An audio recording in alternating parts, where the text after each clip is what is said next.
Hey guys, welcome back to my channel. अगर आपने subscribe नहीं किया है तो प्लीज सब्सक्राइब कर लीजिए ताकि आपको आने वाले टाइम पे नोटिफिकेशन मिल सके।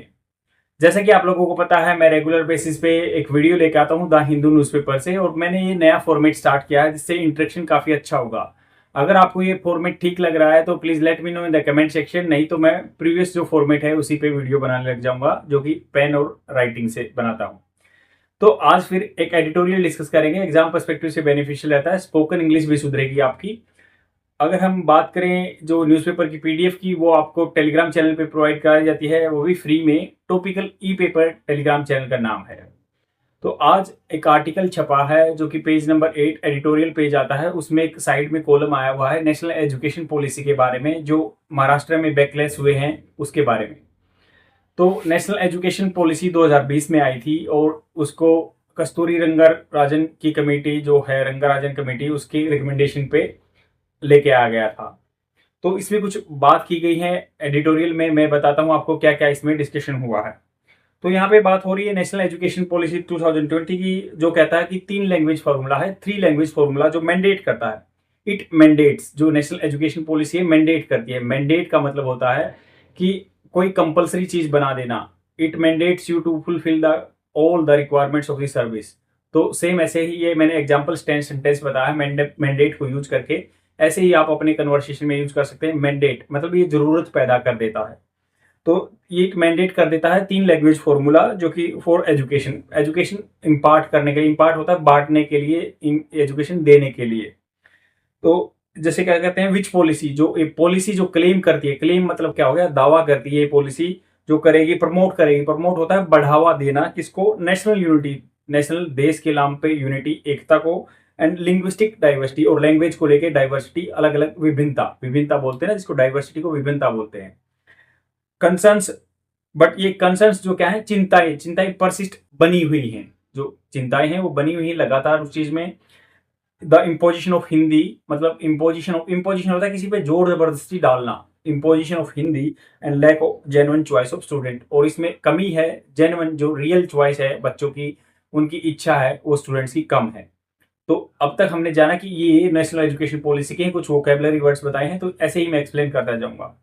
तो की कंसर्न्स क्या हैं, हिंदी को लेके क्या चिंताएं हैं। Hindi as a default option, default होता है कि ऑटोमेटिकली ऑप्शन है। क्यों? जैसे कि नेशनल एजुकेशन पॉलिसी अलाउ करती है flexibility in choosing 2 Indian language. तो फ्लेक्सिबिलिटी होनी चाहिए 2 Indian language, 1 foreign language. Flexibility है कि लचीलापन है, according to your choice you can select 2 Indian language, 1 foreign language. And there is a scepticism, scepticism का मतलब होता है संशय है, डाउट है, मतलब एक आदमियों में शंका है कि भाई ऐसे क्या होगा। हिंदी विल डोमिनेट, हिंदी क्या है, डोमिनेट होता है संप्रभुता, मतलब इसका डोमिनेंस आ जाएगा हिंदी का, as the second Indian language in non Hindi states. Non Hindi states जैसे कर्नाटका हुआ, आंध्रा हुआ, या तेलंगाना हुआ, या महाराष्ट्र हुआ, यहाँ पे उनको स्केप्टिसिज्म है, संशय है कि जो डोमिनेट करेगी हिंदी क्या है इंडियन लैंग्वेज में, one of the Indian language Hindi impose हो जाएगी नॉन हिंदी स्टेट्स में। पॉलिटिकल बैकलेस एंड रीजनल जो प्राइड, क्या है, रीजनल लेवल पे आदमी अपने आप पे प्राइड करता है, जो उसकी कल्चरल आइडेंटिटी है उसको यूनिक मानता है, वो प्राइड की बात हो रही है यहाँ पे। और पॉलिटिकल बैकलेस, राजनीतिक तौर पर क्या बैकलेस, मतलब पीछे धक्का लग गया। बैकलेस होता है धक्का आना, बिल्कुल जो जो आगे बढ़ रहे थे उस चीज में बैकलेस हुआ है। Opposition from Shiv Sena, Shiv Sena party जो है अपोजिशन कर रही है, एंड राज ठाकरे एमएनएस, जो एमएनएस पार्टी है राज ठाकरे की, both rooted in Marathi identity politics. जो ये पॉलिटिकल पार्टी है दोनों क्या है, मराठी आइडेंटिटी पॉलिटिक्स में इन्वॉल्व है, मतलब उन्हीं मराठा लैंग्वेज से ही ये अपने आप को प्रमोट करते हैं। ये दिखाता है कि how language policies can unite rivals against perceived imposition. Perceived हो, अनुमान लगा हुआ, कंफर्म नहीं है, कंफर्मेटरी नहीं है, बट ये परसीव्ड है, मतलब जो आदमी आइडिया लगाता ना कि भाई ये हम पे इम्पोजिशन है, तो ये इन्होंने राइवल्स को, जैसे राज ठाकरे की पार्टी है या शिवसेना है, दोनों ये इकट्ठी हो गई हैं। तो बीजेपी स्टांस, बीजेपी गवर्नमेंट का स्टांस क्या है, पैतरा क्या है, इस चीज पे मत क्या है, on Hindi as a unifier, unifier मतलब देश को जोड़ने वाली, is being challenge by the regional party. इसको बीइंग चैलेंज क्या हो गया, ये पैसिव फॉर्मेट है, इसको चैलेंज किया जा रहा है रीजनल पार्टी के द्वारा। Who see it as cultural dominance, वो देखते हैं जो मतलब पॉलिटिकल पार्टी हैं, देखो प्लूरल फॉर्म के लिए भी हु आया है, who sees see it as, मतलब जो कि देखते हैं इनको एज ए कल्चरल डोमिनेंस मतलब सांस्कृतिक इनके ऊपर संप्रभुता आ जाएगी और हिंदी लैंग्वेज का इंपोजिशन हो जाएगा। महाराष्ट्र में ये इशू है। अब gap between policy and implementation, मतलब पॉलिसी तो बना दी, नीति तो बना दी, इंडिया में इम्प्लीमेंटेशन लागू करने की दिक्कत रहती है हमेशा। तो उसमें कहा कि वाइल द पॉलिसी क्लेम्स, ये जो पॉलिसी है दावा करती है कि टू ऑफर 15+ लैंग्वेज, मतलब 15 से ज्यादा लैंग्वेज ऑफर प्रदान करने की ये ऑफर देती है, ऑप्शन। इन रियलिटी सच्चाई ये है कि most students even in Hindi states end up learning Hindi due to lack of infrastructure और डिमांड।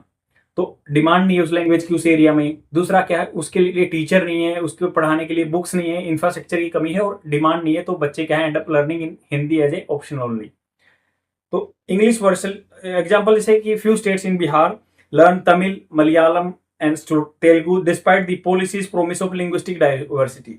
तो कुछ जैसे क्या कहते हैं, कुछ स्टूडेंट्स जैसे अलग अलग जो बोलते हैं ना, 2 इंडियन लैंग्वेज सीखनी है, एक तो हिंदी होगी उनकी, दूसरी क्या है तमिल लैंग्वेज वगैरह सीखते हैं, बट वो क्या है वहाँ पे टीचर्स नहीं है, फैसिलिटीज नहीं है, तो डाइवर्सिटी नहीं है, 15 लैंग्वेज का कोई यहाँ पे मतलब बनता नहीं है।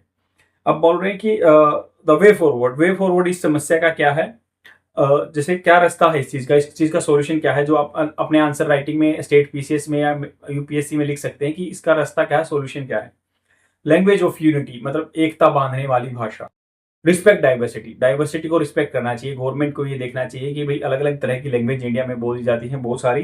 तो true unity comes from the celebrating linguistic diversity not enforcing uniformity. तो यहाँ पे 2 चीज आती है, एक तो होते हैं यूनिटी, यूनिटी होता है एकजुट बनाए रखना, यूनिफॉर्मिटी क्या होता है एक जैसा होना। वो बहुत ही टिपिकल है एक जैसा होना। मान लो आप और मैं 2 आदमी हैं, तो कैसे हो सकते हैं हम यूनिफॉर्म, अलग अलग रहेंगे, बट यूनिटी हो सकती है, हम एकजुट रह सकते हैं by maintaining our diversity. Same ऐसे ही ये बात की गई है। फ्लेक्सिबल इंप्लीमेंटेशन, फ्लेक्सिबल इंप्लीमेंटेशन मतलब क्या है, according to your choices. Flexible होता है लचीलापन, अकॉर्डिंग टू योर क्यूरेटेड मतलब आप अपने हिसाब से कस्टमाइज कर सकते हैं उसको। इंप्लीमेंटेशन लागू करना। School should genuinely offer multiple language, school को क्या है मल्टीपल लैंग्वेज चॉइसेस देनी चाहिए, not just token option. Token option मतलब क्या है, जस्ट फॉर द नेम सेक नहीं होना चाहिए। वहां पे टीचर डिप्लॉय होने चाहिए, वहां पे क्लासेस होनी चाहिए, इंफ्रास्ट्रक्चर होना चाहिए, बुक्स होनी चाहिए, वैसा करिकुलम बनाना चाहिए ताकि बच्चे उस चीज का बेनिफिट ले सकें। अवॉइड पॉलिटिकल इंपोजिशन, राजनीतिक इंपोजिशन, इंपोजिशन मतलब किसी पे जबरदस्ती लाद देना, डाल देना। Language policy should be inclusive, ऐसे जो भाषा की पॉलिसी है सबको सम्मिलित करके चलनी चाहिए। Not as a tool for cultural hegemony. Hegemony मतलब क्या है, जो मतलब हिंदू एक आइडेंटिटी है। हेजेमनी क्या होता है, अपनी संप्रभुता जमा देना, डोमिनेंस जमा देना, ऐसा नहीं होना चाहिए। अपनी सांस्कृतिक डोमिनेंस सबके ऊपर नहीं लगाना चाहिए। अब क्या करें, focus on the practical need, practical जरूरत पे हमें ये वे फॉरवर्ड है, प्रैक्टिकल नीड पे फोकस देना चाहिए। English and regional language, English है या कोई भी रीजनल लैंग्वेजेस है, शुड को एग्जिस्ट मतलब साथ साथ बनी रहनी चाहिए। Based on the student and job market demand, students की इच्छा के हिसाब से या जॉब मार्केट की डिमांड के हिसाब से दोनों चीजें को एग्जिस्ट रहनी चाहिए। कंक्लूजन इस आर्टिकल का यही है कि BJP must recognize, BJP government को रिकग्नाइज करना चाहिए फोर्स्ड लिंग्विस्टिक होमोजेनाइजेशन, मतलब लैंग्वेज के नाम पे होमोजेनाइजेशन की बात कर रहे हैं, पूरे इंडिया को एक जैसा बनाने की बात कर रहे हैं। कैन बी डिवाइसिव मतलब ये बांटने वाला हो सकता है। प्रैग्मेटिक होता है प्रैक्टिकल, जो कि इंप्लीमेंट किया जा सके। कंसेंसस ड्रिवन अप्रोच, तो ये आप टेक्निकल टर्म लिख सकते हैं। प्रैग्मेटिक, कंसेंसस मतलब सबकी सहमति, ड्रिवन मतलब उसको पुश किया हुआ, अप्रोच तरीका होना चाहिए। रादर देन दी top down imposition, top down imposition नहीं है कि ऊपर सेंट्रल गवर्नमेंट ने इंपोज कर दिया और स्टेट गवर्नमेंट ने फॉलो कर लिया, ऐसा नहीं होना चाहिए, हायरार्किकल स्ट्रक्चर में नहीं होना चाहिए। Will better serve India multilingual fabric मतलब आम जनता जो अलग अलग लैंग्वेज बोलती है उनको यूनाइट करेगी। Unity lies in diversity not uniformity, जो यूनिटी है एकता किस चीज में लाई करती है, डाइवर्सिटी में लाई करती है, मतलब सब अलग अलग अपना मेंटेन करेंगे, नॉट यूनिफॉर्मिटी, यूनिफॉर्मिटी में नहीं है। तो आज के लिए इतना ही।